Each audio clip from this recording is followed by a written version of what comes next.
प्रिय बंधुजनों एवं भगवान के प्रिय भक्तों, परम भक्तों, नमस्कार। मैं आचार्य पंडित दिनेश शास्त्री।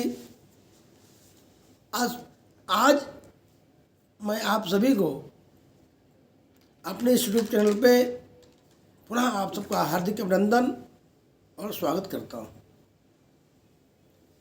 आइए हम अपनी इस धर्मोपदेश की श्रृंखला को आगे बढ़ाते हैं।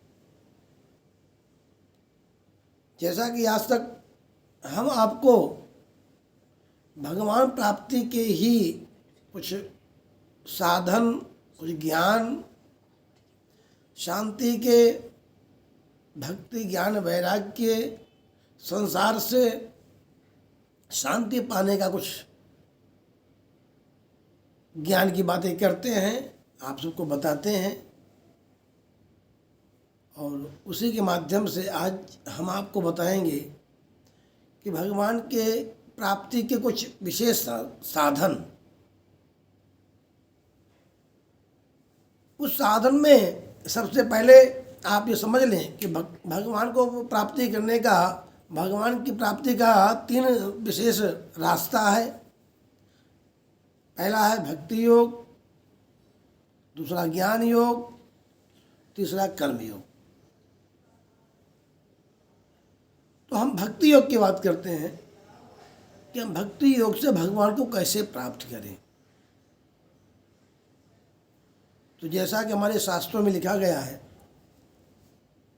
कि भक्ति के 5 मुख्य साधन हैं।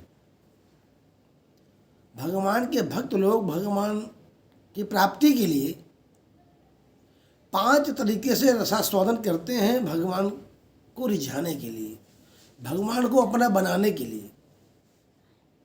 तो हमें आपको समझना है कि हम भी उस बात को समझें और उस तरीकों को अपनाएं, उस रास्ते पे चलें, तो भगवान की प्राप्ति हमें हो सकती है। जैसा कि भगवान के 5 मुख्य साधन है प्राप्ति के। पहला है शांत भाव, दूसरा है सज्ञ भाव, तीसरा है दास भाव, चौथा है वात्सल्य भाव और 5वां है श्रृंगार भाव। इसको मर्ष भी कह सकते हैं और भाव भी कह सकते हैं। आइए हम शांत भाव की व्याख्या करते हैं और समझते हैं कि शांत भाव से भगवान हमें कैसे प्राप्त हों। जैसा कि आप लोग भी जानते हैं और हम सभी जानते हैं कि भगवान की पूजा और भक्ति एकांत में होती है, शांति में होती है। जैसा कि हमारे संत, महंत, योगी, ऋषि जो भगवान के परम भक्त हुए हैं, वे जंगलों में जाकर के, गुफाओं में के अंदर बैठ करके, पहाड़ों के अंदर छुप करके, झाड़ियों के अंदर छुप करके भगवान की प्राप्ति का साधन बनाए। वहाँ पर क्यों जाते थे? संसार से अलग रह करके शांति में, एकांत में भगवान को हम प्राप्त कर सकते हैं। तो हमें आपको जंगल जाने की ज़रूरत नहीं है, गुफा में जाने की ज़रूरत नहीं है, लेकिन एकांत की ज़रूरत है। शांत का मतलब एकांत। अब हम आपको बताएं कि हम भगवान को अपने घर में कैसे शांत भाव से प्राप्त करें, इस बात को समझें। जैसा कि हम सब जानते हैं कि 4 दिशाएं हैं, पूर्व, पश्चिम, उत्तर और दक्षिण। इसके 4 कोने हैं, ईशान, आग्नेय, नैऋत्य और वायव्य। ऊपर आकाश, नीचे धरती। तो हमारा आपका मकान चारों दिशाओं से बंधा हुआ है, 10 दिशाओं से बंधा हुआ है। लेकिन हमें विशेष ध्यान देना है कि हम भगवान का स्थान कहाँ बनाएं जिससे कि हमें शांति प्राप्त हो, भगवान की पूजा पाठ करने में हमारा मन लगे। हम कहाँ बैठें और हमारा मंदिर कहाँ होना चाहिए। हमारे शास्त्रों में, वेदों में, पुराणों में बताया गया है कि ईशान कोण भगवान का मुख्य स्थान है। वैसे भी आप लोग देखते होंगे यज्ञ में, बड़ी बड़ी अनुष्ठानों में या छोटे से भी वेदी में जो भगवान का आवाहन किया जाता है उस वेदी के दाहिने तरफ कलश की स्थापना की जाती है और वो दाहिना स्थान होता है ईशान कोण। तो हम आप सभी को ये विशेष तौर से बताएंगे कि आप लोग अपने अपने भगवान का स्थान ईशान कोण में बनाएं, यानी भगवान का मंदिर ईशान कोण में होना चाहिए।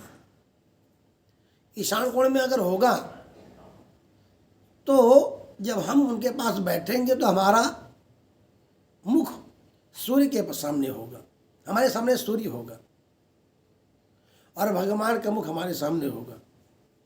यानी भगवान के मूर्तियों का मुख जो होगा वो पश्चिम को होगा और हमारा जब हम पूजा करेंगे बैठ के तो हमारा स्थान पूरब का होगा। अच्छा, इसका महत्व क्या है? एक तो भगवान का मुख्य स्थान ईशान कोण है, शांति का स्थान है, एकांत भगवान का ही स्थान वो है। और दूसरा हमारे सामने सूर्य है। सूर्य का प्रकाश की जो शक्ति है, अगर आपको घर के अंदर प्रकाश भी नहीं मिल रहा फिर भी आपको वो शक्ति आपको प्राप्त होगी क्योंकि आपके सामने सूर्य है। तो सूर्य के प्रकाश की शक्ति के द्वारा हमारे आपके अंदर जो अंतरात्मा में जो विकार है, जो मन में दुनिया भर के व्यसन और संसारिक माया मोह का जो ये जाल है, जो संसार तो इसमें बंधा ही है, इस जाल से छूटना मुश्किल है और इस संसार का आनंद भी लेना जरूरी है क्योंकि संसार भगवान ने बनाया है हमारे आपके लिए। पर हम आपको ये ध्यान देंगे, आपको ये बताएंगे कि आपको ये ध्यान देना चाहिए कि हमें भगवान के पास जब हम बैठे तो संसार से अलग होकर बैठे। ये भी हमारा एक धर्म है। भगवान ने ये भी बताया है कि जब हम संसार में रहें 24 घंटे पर हम जब भगवान के पास बैठे तो भगवान के होके बैठे, भगवान के बन के बैठे। तो जो मैं स्थान आपको बता रहा हूँ ईशान कोण में, अगर यहाँ हम बैठेंगे भगवान का ध्यान करने के लिए, भगवान की पूजा करने के लिए, तो भगवान उस पूजा को स्वीकार करेगा और सूर्य के प्रकाश की शक्ति के द्वारा आपके अंतःकरण में जो विकार है वो शांत होगा और आपका पूजा में, पाठ में, मंत्र जाप करने में आपका मन लगेगा। आपको भगवान के पास कभी आप प्रैक्टिकल करके देखना, अगर आपको इस बात पे थोड़ी बहुत कुछ ना समझ में आ रही हो तो कभी आप प्रैक्टिकल करना इस चीज़ का कि हाँ मैं जो बता रहा हूँ इसका क्या आपका प्रभाव आपके ऊपर पड़ रहा है। तो आप बैठेंगे तो आपको महसूस होगा ईशान कोण में बैठे और ध्यान योग में बैठे, कमर सीधी, दोनों हाथ आपके घुटने पे और तर्जनी अंगुष्ठा को मिला करके और आंख बंद करके भगवान का ध्यान करके बैठ जाए तो अपने आप आपको जो है भगवान की कृपा प्राप्त होने लगेगी। आपका मन शांत रहेगा जब तक आप बैठेंगे, जब तक आप माला जपेंगे भगवान आपके सामने, आपके हृदय में विराजमान रहेगा। ये सत्य है और ये वेदों का प्रमाण भी है, शास्त्रों का प्रमाण है। तो आप लोग इस बात का विशेष ध्यान दें कि शांत भाव से हम भगवान को प्राप्त कर सकते हैं। जितना शांति में हम आप रहेंगे, मन भी शांत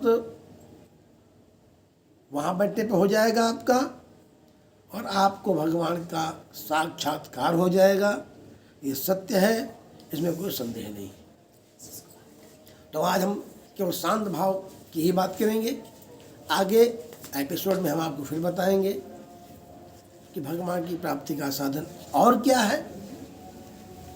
इसी शब्दों के साथ आज हम अपनी ज्ञान की श्रृंखला को यहीं विराम देते हैं और आप सभी को शुभ आशीर्वाद दे रहे हैं कि आप लोग संसार का सुख प्राप्त करते रहें और भगवान की भक्ति को प्राप्त करते रहें।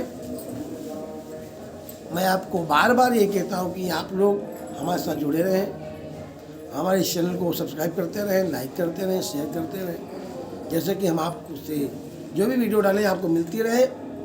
आप सब खुश रहो, मस्त रहो। नमस्कार।